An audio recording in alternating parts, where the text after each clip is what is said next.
Welcome back to Survival on Purpose. My name is Brian. Thanks for joining me. This video is going to be about the brand new ThruNite Ti4 Penlight. And I got to tell you, I really like this. I think it's a cool little light. Let's go ahead and talk about the specs for a minute, and then we'll get to doing some of that flashlight stuff. Okay, once again, this is the brand new ThruNite Ti4 Penlight. This light features a Cree XP G2 LED with a 20-year run time. A body made of aircraft grade aluminum with a premium Type 3 hard anodized anti-abrasive finish. Uses two AAA batteries and is waterproof to IPX8, impact resistant to 2 meters. This light has 3 brightness levels. Firefly at 0.3 lumens, which is good for 137 hours. Low at 24 lumens, good for 12 hours. And high 252 lumens, good for 51 minutes. It also has a 252 lumen strobe. Okay, so that's the specs and some of the close-ups for the Ti4 ThruNite new Penlight. If you've been watching my channel for very long, you know it's no secret that I like ThruNite, and I like their little lights especially. I've got this. Obviously, you can see this one started out looking all bright and shiny like this. This is from pocket wear. I've been carrying this thing in my pocket for, gosh, I don't know, months and months and months. I use it every single day. This is the little Ti3, and it's just got a twist on.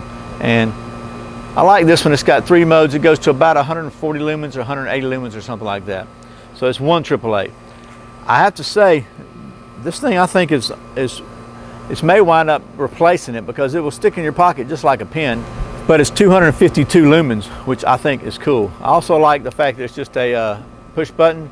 It always starts in Firefly after it's been off for just more than like a minute. So I don't know if it's been off long enough or not. So you turn it on, it starts in Firefly. And I'll show you that against the wall, because in my experience it does zero good to try to do it at night. It just doesn't show up. But it starts in Firefly. There's a couple ways to adjust it now. You can either two-handed take the head and twist it on and off, and that changes it to the next level, which is medium. You do it again, that changes it to the turbo. If you go through that again, it does the exact same thing, and then it's got one more step and it goes to strobe. I'm not going to do that because I don't want to freak people out with the strobe. So that's one way to change it. Turn it off for a minute. Next way is to go ahead and turn it on. And I think it's not set long enough, so you got to give it just a minute before it goes back to the Firefly. Otherwise, it's going to go into whatever mode it was last. So I don't want to. Okay, so it starts out a Firefly here, and you can just basically click that button just a little bit, not until it doesn't click, but just press it down, and you can see it switch. It switches to medium. Do it again, it switches to high. Okay, so if you do it again, you go through this entire process again to high, then one more time to a strobe. Okay, so and back again. So that's the way that works. Is that a rabbit in my yard? Huh. The other way they say to do it, I've not been able to get this going right, is just turn it on and then double click it really fast. Okay, so it works. So you can just double click it. I guess if you're just having trouble controlling that clicker, just giving it just a little push like that, just barely, without it clicking, then that changes it. If you're having trouble with that, you can always double click it. But that's it. It's nothing crazy, nothing fancy. It's just a really handy, super bright little 252 lumens is pretty good for a little pen light. And I like the fact that it starts on low, because if you're trying to, if you're in a dark area and you're trying to do some detail work, you hit that 250 lumens right off the bat, man. Wow, it blinds you, especially at night. So, okay, so I'm going to try to do something a little different. Chris with Prepared Mind 101, he's got the washing machine test. John does the 30-minute deal every time with Wingman 115. I'm going to do something a little different here. We're going to put this thing in a baggie of water. I'm going to stick it in the freezer and leave it until it freezes solid. We're going to get it out, chip it out, and try that.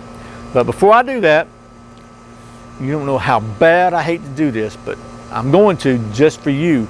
This thing is so pretty.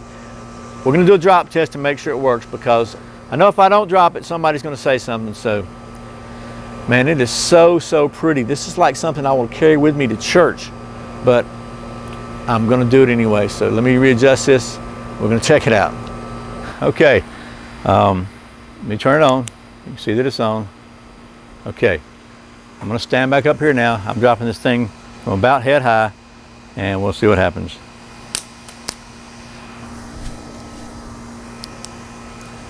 Still working. We'll give it another try. It did turn itself off when I dropped it, but it turned back on. So, and it is scratched. Just want to show you. It is scratched up.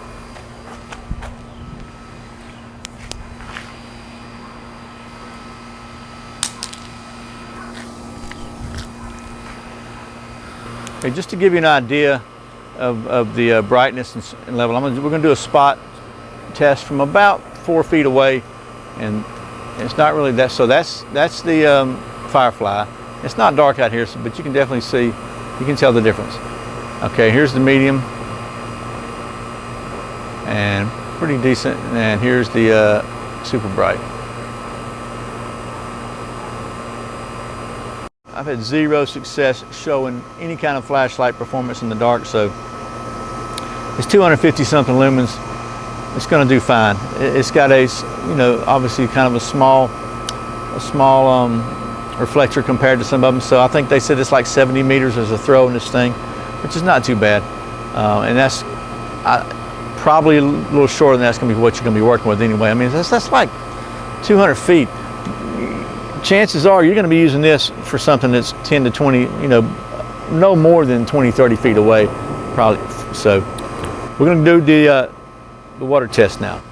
Okay, so here is the flashlight in a baggie full of water. I've got it on the Firefly mode. This is good for over 100 hours, so should be enough time to freeze this. I'm going to go put it in the freezer, and I'll see you.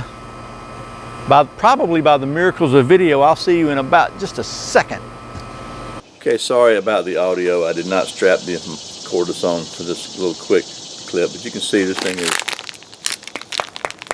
is frozen, and hopefully you can see the light is still on. So I'm pretty impressed by that, because I'm sure that water can get down in little cracks and expand. So you know what? Let's just break the ice off of it.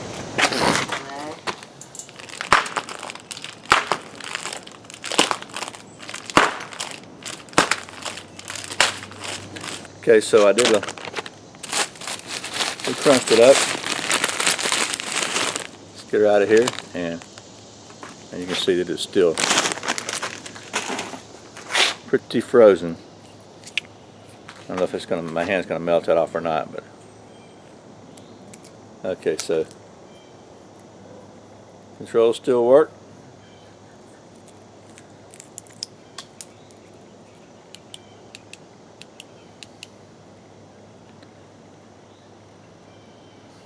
Wow. Okay, so that is the ThruNite Ti4 Penlight.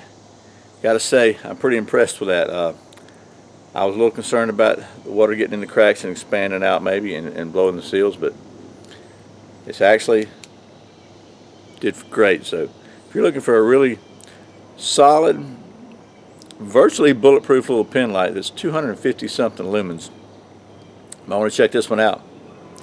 Anyway, as always, thanks for watching Survival on Purpose. Thanks for subscribing, for clicking the thumbs up, for sharing it with your friends, for watching the ads, for clicking the Amazon links, for all your support. I sincerely appreciate it. Once again, my name's Brian. You're watching Survival on Purpose. Remember, survival's not an accident, so be prepared. See you next time.